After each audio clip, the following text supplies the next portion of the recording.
Assalamualaikum warahmatullahi wabarakatuh. Saya Adi Samdi Karisma dan teman saya Wigati Rahayuning Tias. Kami dari kelompok 8 ingin mempresentasikan mata kuliah fikih muamalah pada materi RAN. Poin yang pertama pada materi RAN yang akan dibahas adalah ada pengertian RAN. Secara etimologis, RAN berarti tetap atau lestari. Sedangkan menurut syara, gadai artinya menyandera sejumlah harta yang diserahkan sebagai jaminan secara hak, tetapi dapat diambil kembali dengan tebusan. Dengan kata lain, RAN adalah menahan salah satu harta si peminjam atas pinjaman yang diterimanya atau dapat juga kita sebut sebagai gadai. Poin yang kedua ada dasar hukum RAN. Di sini dasar hukum RAN ada dua, yaitu hadis dan juga Al-Quran. Yang pertama adalah hadis. Dalam sebuah hadis, Rasulullah SAW bersabda, Bismillahirrahmanirrahim. An Aisyah radhiyallahu anha qalat, Ishtara Rasulullah sallallahu alaihi wasallam min Yahudiyyin ta'ama wa rahanahu dir'am. Artinya adalah Aisyah radhiyallahu anha berkata bahwa Rasulullah membeli makan dari seorang Yahudi dan menjaminkan kepadanya baju besi. Hadis riwayat Bukhari.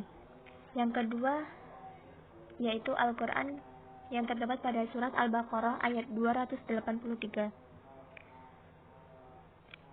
Yang dapat diartikan, jika kamu dalam perjalanan dan bermuamalah tidak secara tunai, sedang kamu tidak memperoleh seorang penulis, maka hendaklah ada barang tanggungan yang dipegang atau oleh yang berpiutang.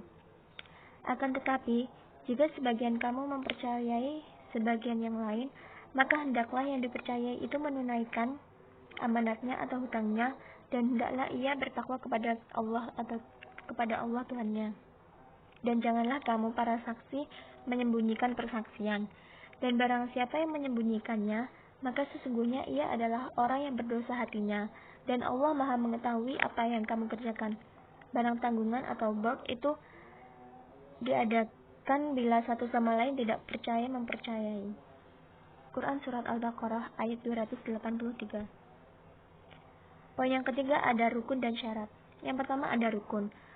Di sini rukun ada 3 macam, yaitu akid atau orang yang berakad, ma'qud alaih, orang yang diakadkan, dan sigot, akad gadai. Yang kedua ada syarat. Syarat-syaratnya di antara lain adalah orang yang melakukan akad harus sudah balik dan berakal sehat. Selanjutnya, syarat yang terkait dengan orang yang berakad adalah cakap bertindak hukum.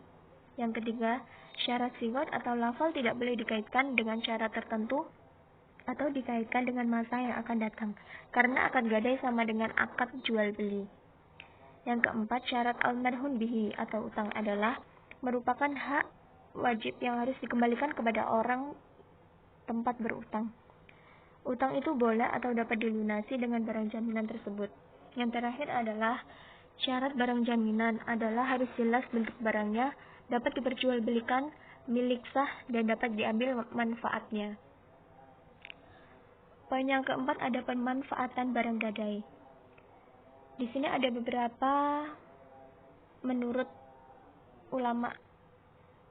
Yang pertama ada menurut mazhab Syafi'i adalah halal bagi penggadai untuk mengambil manfaat dari barang gadaian tersebut tanpa izin pemegang gadai, karena barang itu adalah miliknya dan seorang pemilik tidak dapat dihalang-halangi untuk memanfaatkan hak miliknya. Namun demikian, pemanfaatan itu tidak boleh merusak baik kualitas maupun kuantitas barang tersebut. Yang kedua ada menurut ulama Hanafiyah dan Hanabilah, yaitu menyatakan pemilik barang boleh memanfaatkan miliknya yang menjadi barang jaminan itu apabila diizinkan oleh pemegang jaminan. Yang ketiga ada menurut ulama Malikiyah, berpendapat bahwa pemilik barang tidak boleh memanfaatkan barang jaminan baik diizinkan oleh al-murtahin maupun tidak, karena barang itu berstatus sebagai jaminan utang, tidak lagi hak milik secara penuh. Poin yang terakhir adalah berakhirnya RAN.